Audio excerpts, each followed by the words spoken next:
ruined my speech. So, but good evening, and thank you for coming in, join us. I've had the pleasure of serving as a trustee of the Gold Coast Library for 15 years. I am very active in community items and situations. I think that I've served on many boards than you think are out there. I've served as on the Board of Directors at American Red Cross nationally. I have served as Board of Director of the Girl Scouts, Nassau County, and 20 years on the school board. So I am fairly well scoped in that. However, it has been an honor to watch watch the library take shape from concept on paper to a completion of our building in 2005. It was a proud day for our residents and certainly the people that worked very hard to make this happen. Gold Coast has served as a unique place for neighbors, children, meeting new people, learning new things, and it deserves to be expanded when we can possibly make it. It's easy to get ideas. If anyone knows of any large spots of land, we're interested in it. But tonight also, you're going to ask us questions, and I think that's a good start. Unfortunately, there are not enough favorable time periods to answer everything, but it will help. Bill will be recording everything. You'll be on 6 o'clock news. And I think it's a learning thing also. And above all, it's a listening thing. You're not one person when you're on a board. You're a board, you're a group, and you speak as one. There'll be times when people don't like what they hear, and there are times that do. The important thing is that it's important that they have a safe environment where they want to go, where you can read, you can do many more things. And we intend to have it for you and your families.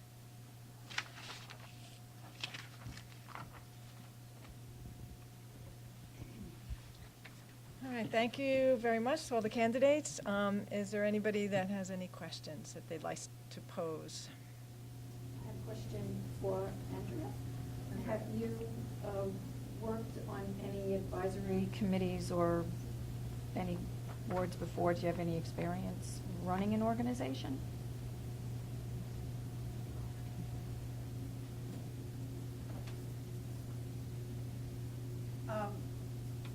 I've not been on a board per se. I mean, I've run a business. I've ran several businesses in the past, so I'm not clueless, but I've not been on any sort of board. Only committee. I used to also teach at on the college level, so I always had to deal with my committees and all that sort of thing. But I wouldn't call it a formal situation.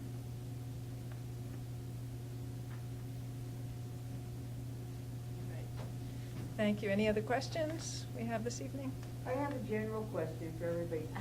How long is a term on the board, and how many times can you run when your term is up? Okay, I believe I can answer that. I think it's a 3-year term, and I don't believe there is any limit to the number of times that you may be able to run. Okay. Any other questions? I have another question. This will be for everybody. In thinking about the future and thinking about searching for a property or searching for a building, for us to expand, which factor do you think is topmost in your mind in making a decision? Would it be size? Would it be cost? Would it be a location? Like, which is the number one factor in considering past history of proposals? all three at once together. Take all three I equally? think it's not just one, it's, we would like something that encompasses all of that, the three things you just said. I know that one of the issues we face is we have been trying to find something that's somewhat centrally located. One of the advantages of the current library is it's fairly centrally located. I realize not too many people are able to walk to it, the one neighborhood down the road maybe can, but we really don't want to have anything that's on the edge of the community, because then we feel like people might not be inclined to go there. One thing I meant to mention during my statement was, the space we have should be comfortable and inviting to the community members, but it should also be that way for the employees. They are not in ideal circumstances right now. I know Mike's office is basically a closet, and that's one of the things we have to keep in mind too when we consider new spaces, finding space that the employees are able to do their jobs effectively and efficiently. And obviously, we keep cost under consideration. And as I said earlier, we would put anything to a vote, so we'd be transparent about the cost to the community. So that's not really the trustees' decision. We would make the initial foray and then provide information, and then it would be up to the community as to whether they would want to approve a project or not. But certainly, we would need a building that's, if we went the new building route, we would need one that's probably around 10,000 square feet, because if we can't go to that size, it really doesn't pay to leave the current building.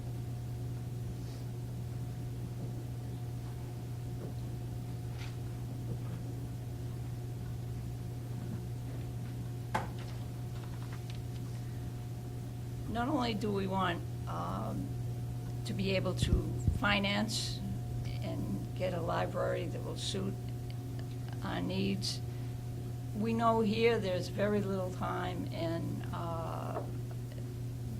that we have not worked to find something. We want to be fair about it. We have to be cognizant of the price it has with it. We, in fact, are attempting to make better use of the parts that we have. Again, as everyone says, everyone will know well in advance what we have. It will be put before the public. The public will say yes or no, and we go on from there. The important thing is a library is not a luxury, it's a necessity.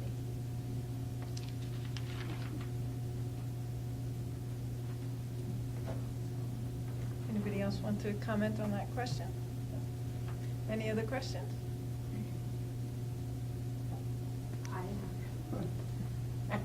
How do new programs get initiated? Who comes up with what the programs are going to be? Like you have AARP, you have the driving. And the reason I'm saying this is I do citizenship, ESL, but this library does not offer it. And I do it in Glen Cove and I do it in Locust Valley. And I'm wondering who makes that decision about what you're going to offer to the community? If I might That's just, probably a Mike question. I was Oh, going to is it my say, question? yes, Okay. yes. Which I can answer. Come on up. Come on up.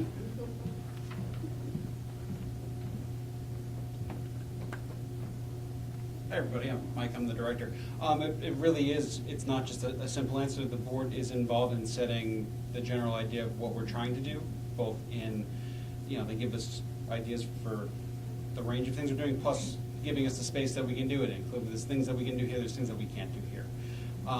The decisions on what is actually being programmed on a month-to-month basis is by the staff. It's by myself. For adult programming, for a quick thing like that, you would talk to Claire Trollo, who is our adult programmer, who would talk to you or talk to different vendors that are out there. We'd look at pricing, we'd look at need for the class, for... I don't get paid. I do. No, right, so you would approach Claire on that, and then we basically go through all the options that we find, and we, from that, put together a 2-month newsletter. From anybody, we're always looking for suggestions of things that we can do. So, I mean, that is probably the really simple answer is call us, and we'll see what we can do. Whether it's something that you can offer yourself or it's an idea for a program that you have, we're always looking for new things that we think the community can benefit from. Okay, thank you. You're welcome. Thanks, Mike. Any other questions? Surely somebody has a question out there. No? You know, I have a concern about the new space, and I'm glad that you're saying that it would be presented to the community again before any action is taken, so we don't repeat this. I will tell you that I am a frequent attender at the library. I have never been here where it's been crowded. I've never been here when it's been close to crowded.